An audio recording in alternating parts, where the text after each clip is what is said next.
Hey guys, welcome back to my channel. In today's video, I'm gonna be talking about Freya, one of the strongest fighters in the game who is capable of fighting a whole team by herself. In this video, I will talk about how Freya works in full details, which includes her skills, passive, builds, emblems, along with some tips and guide on how to use her in the game, so that you will dominate every game using Freya. So let's get started with the video. Freya is obtained when players do the first diamond recharge in the game, so she is kind of exclusive in the game. And currently, Freya has been one of the hottest picks in the current meta. She shines in melee combat where she can showcase her impressive offensive arsenal and durability. Her skill kit allows her to enter a powerful state where she gains both offensive and defensive stats to woman up against any foe. However, mastering Freya requires a good understanding of her passive and skills. So, let's start with her first skill, and then I will talk about her passive and second skill together.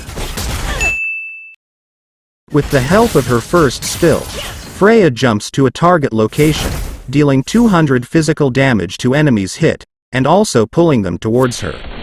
This ability is great for initiating fights or ambushing enemies. And you can also use this skill to escape from the enemies, as this skill has a very long range, allowing you to easily jump between those thick walls without any problem. What separates this skill from other dash abilities is its ability to pull the enemies when they get hit by it, and the pull effect is quite effective and useful as it gives you higher chances of killing the enemy. Now, let's talk about her passive and second skill. With the help of her passive, every time you cast your skills, Freya gains 200% attack speed for her next basic attacks. This can get stacked up to 6 times. And you also gain a stack of Sacred Orb on each basic attack, and you can see the amount of stacks you have as they are displayed below her HP bar. And these stacks of Sacred Orbs are very important, and you can also use these stacks of Sacred Orbs, but you can only use them by using your second skill. That is why I decided to talk about these two together. Now, let's talk about her second skill and find out why these stacks of Sacred Orbs are important. With the help of her second skill, Freya strikes in the target direction, gaining 60 shield while dealing 20 physical damage to enemies hit, and slowing them by 30% for 0.5 seconds. You can cast this skill again within 3 seconds at the cost of 2 stacks of Sacred Orb.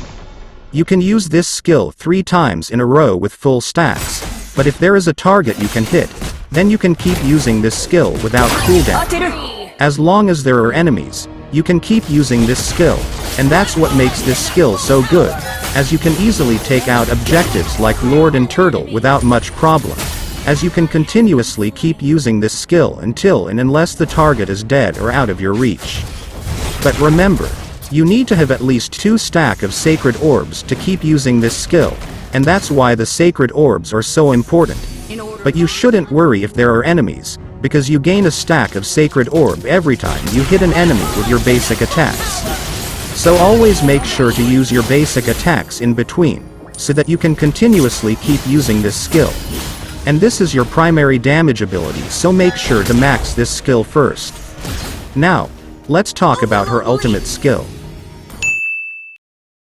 With the help of your ultimate, Freya enters the Valkyrie state, gaining 600 extra shield and 30 physical attack.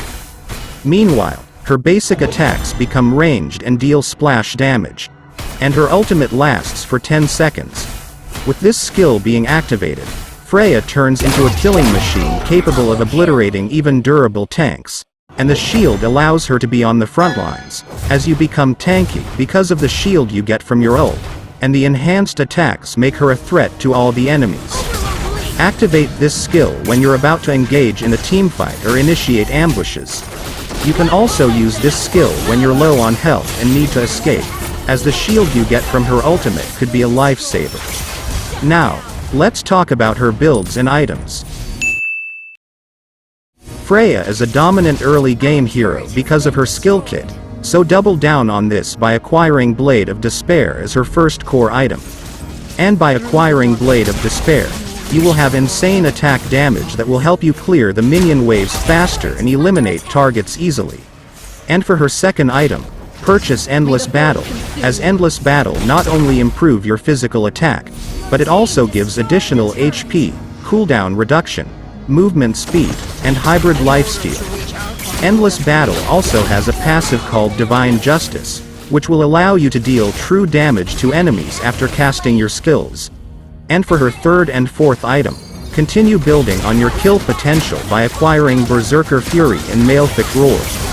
Berserker Fury will increase your critical chance, and Malefic Roar will provide you with physical penetration and also decrease the defense of the enemies.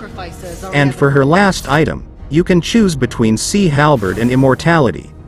Go for Immortality if you want more sustainability, but if you want more damage, then go for Sea Halberd, as it reduces the shield and regeneration effects of the enemies, allowing you to melt them.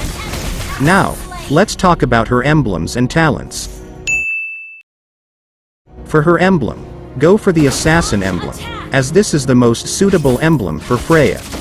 And for her first talent, go for Thrill. This will provide you with extra adaptive attack, increasing your damage potential. And for her second talent, go for Weapon Master. This will increase the stats of your items, skills, emblems, talents and equipments by 5%. And for her core talent, go for Quantum Charge. This will provide you with more mobility, increasing your chances of successfully chasing the enemies or running away from them. But if you want more damage, then go for Lethal Ignition. This will help you melt the enemies. Now, let's talk about her gameplay and how to use her in a match. During the start of the game, Freya is one of the strongest 1 versus 1 fighters in the game, and you should be able to defeat most of the heroes. And since she shines the most during the early game, you should take that to your advantage by trying to secure kills whenever possible. But remember, not to overextend, and constantly keep an eye on the minimap, so that you will be able to avoid being ambushed. And remember, you can bully the enemy during the early game by freezing the lane. If you don't know what freezing the lane means, then let me explain it to you in an easy way. Here, as you can see, Aldous is playing really safe, because if he fights me, then he will obviously lose. That's why he is just waiting for me to kill the minions, so that he can just keep farming from under the turret. But if you notice the enemies playing like this, you can freeze the lane by not attacking the minions and hiding in the bush near the minions. And this way, I will still get my farm. But since Aldous is playing safe under the turret, he will lose the gold and experience from the minions, and that way, my farm and level will be ahead of him. And if he tries to come and farm, I can just kill him because he is weaker than me, and this way, you will have complete control over your lane. So, your early game objectives should be farming, freezing the lane if you are stronger than your opponent, and helping your jungler take the turtle, as Freya is good at taking down objectives with her second skill. And during the mid-game, you will have at least 1 or 2 of your core items, and this is the time where you can melt the enemies. So make sure to keep your eyes on the minimap, and whenever there is a fight going on, try to join the fight, as your presence alone could turn the tide of the team fight. And your main priority during this stage should be eliminating their mage and marksman, as they are the main damage dealers. So try predicting the enemy's movement so that you could possibly ambush them and secure a kill. And you should also prioritize pushing the lanes, as Freya could easily take down the turrets using her second skill, so make sure to take advantage of that. So, your mid-game objectives should be joining the team fights, pushing the turrets, and targeting their mage and marksman.